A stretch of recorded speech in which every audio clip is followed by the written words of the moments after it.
Dissolution de la Commission électorale nationale indépendante CENI au Burkina Faso selon un projet de loi adopté le 16 juillet 2025 au Conseil des ministres qui sera ensuite discuté à l'Assemblée nationale. Les détails à retrouver tout à l'heure dans cette édition. En 2025, l'Afrique est le continent qui a le plus bénéficié des nouvelles routes de la soie lancées il y a de cela 10 ans selon un rapport rendu public par une université australienne. Nous y reviendrons également en détail dans ce journal pour analyser ensemble les particularités de cette influence.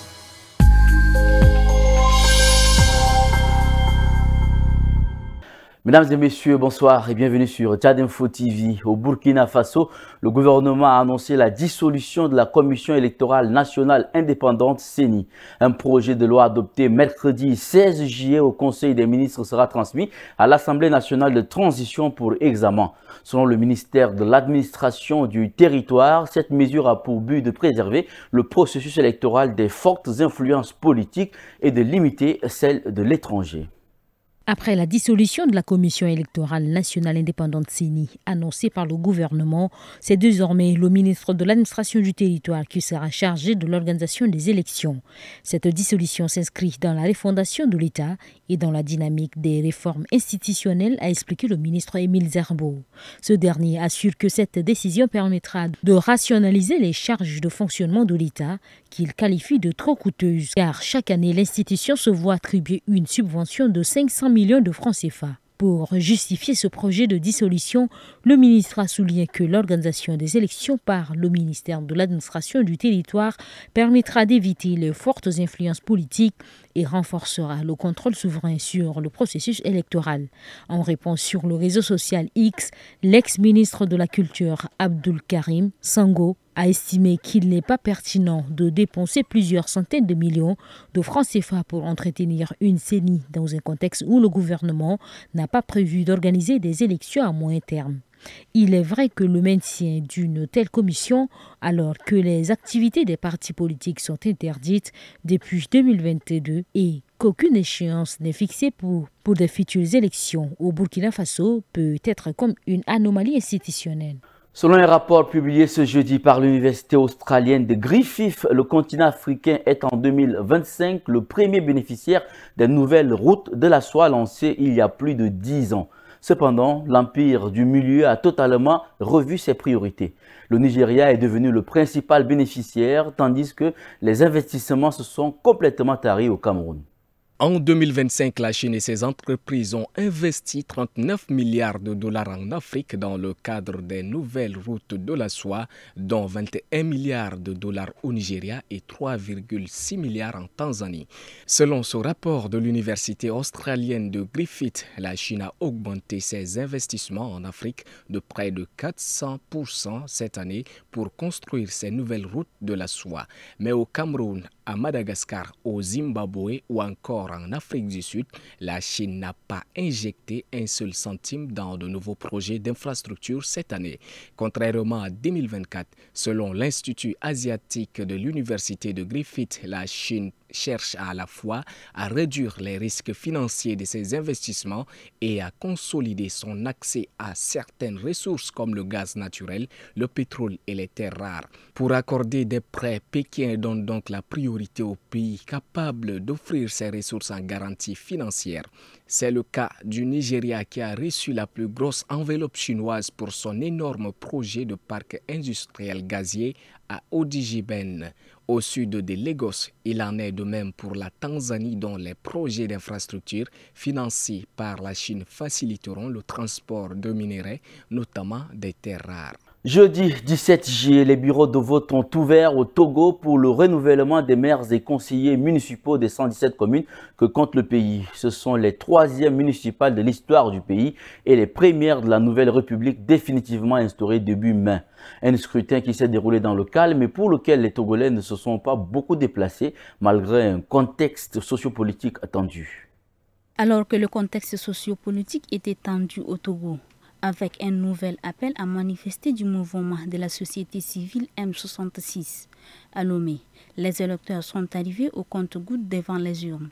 Selon des témoins dans les quartiers d'Aguié, de Bé, de Télékoukan ou encore de Tokoin, à Adakpamé, Le quartier qui a connu les affrontements les plus violents avec les forces de défense et de sécurité lors des manifestations du mois dernier, des ambassadeurs de paix, reconnaissables à leur gilet jaune, étaient présents aux abords de centres de vote. Une forme d'appel au calme pour éviter les violences qui ont commencé après l'internement forcé du rappeur Aurom en juin dernier et qui ont causé la mort d'au moins 5 personnes, imputées aux forces de l'ordre par la société civile. Depuis mercredi, les forces de l'ordre occupent les points stratégiques de la capitale pour garantir la sécurité des élections, explique la Commission électorale nationale indépendante.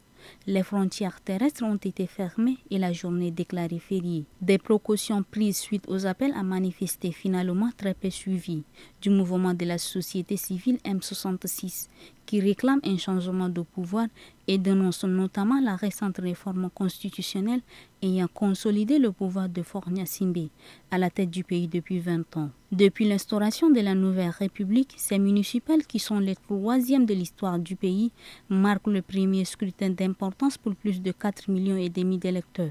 Un exercice citoyen auquel les Togolais ne sont que trop peu habitués. Les dernières municipales remontent à 2019 avec 60% des sièges remportés par le parti au pouvoir UNIR et les précédentes ayant lieu 32 ans auparavant. La date de l'annonce des résultats par la CENI n'a pas encore été communiquée.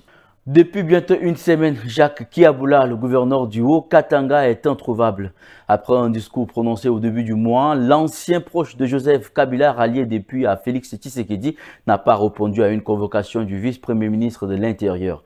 Les services de sécurité sont mobilisés pour tenter de le localiser et mettre fin à cette absence remarquée qui alimente rumeurs et spéculations dans la région comme à Kinshasa.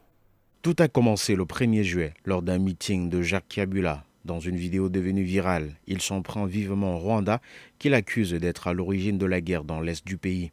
Selon lui, le Rwanda doit être traité en priorité. L'ancien président Joseph Kabila et le coordinateur de l'Alliance Fleuve Congo, Corneille Nangaa, dit-il, sont des Congolais.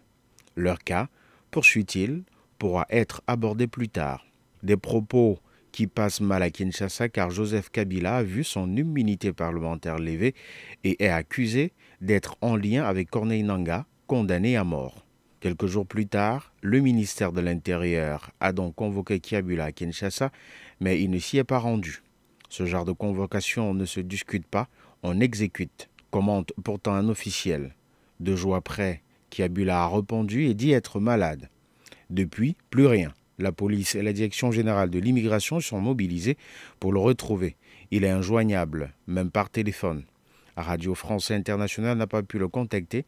Ses proches assurent qu'il est toujours à Lubumbashi et que ses médecins lui auraient demandé de couper son téléphone. Une version mise en doute par les services de sécurité. Un membre de sa famille a été arrêté. Selon les renseignements, il tentait de quitter le pays. Le dossier est pris très au sérieux. Nous sommes dans une province stratégique riche en ressources minières et où 2 figures majeures, Katumbi et Kabila, ont rejoint l'opposition, a déclaré à Radio France Internationale un officiel. En attendant, Jacques Kiaboula a été remplacé et son adjoint assure l'intérim. Les violences qui ont secoué le sud de la Syrie ces derniers jours ont fait 594 morts en 4 jours, selon un nouveau bilan publié jeudi par l'Observatoire syrien des droits de l'homme. Parmi les victimes figurent 300 membres de la communauté druze de Souéda, dont la moitié étaient des civils. Jeudi 17 juillet au soir, la présidence syrienne a accusé les Druzes d'avoir violé le cessez-le-feu. Après l'arrêt des combats, les habitants de Souéda ont découvert l'ampleur des exactions commises par les troupes gouvernementales. En signe de représailles, des groupes armés druzes ont attaqué des zones habitées par des bédouins sunnites à la périphérie ouest de la ville. Ces violences ont poussé des centaines de familles à fuir vers la province voisine de Dera, à majorité sunnite. Des affrontements nocturnes ont opposé des combattants druzes à des miliciens bédouins venus, selon eux, libérer des membres de leur famille enlevés. Après plusieurs heures de flottement, des dignitaires religieux druzes ont réussi à contenir le désordre. Leurs combattants se sont retirés à 4 localités situées dans la campagne à l'ouest de la province. Ces villages ont ensuite été repris par les milices bédouines.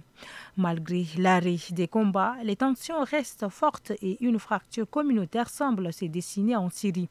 Les images, exactions commises des deux côtés contre les civils ainsi que l'intervention directe de l'armée israélienne aux côtés des Druzes ont provoqué un profond ressentiment dans la rue syrienne.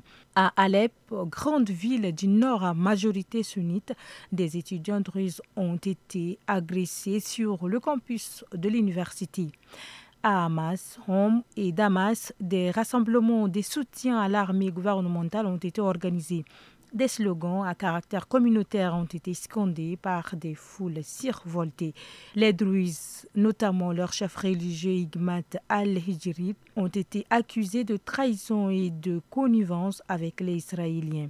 Même déchaînement de haine confessionnelle sur les réseaux sociaux. Le canon s'est tué, mais la fracture, elle, persiste et chaque jour, elle semble se creuser un peu plus. C'est la fin de cette édition, mesdames et messieurs. Merci de l'avoir suivi. Très bonne suite de programme sur Tchad Info TV, votre chaîne d'information.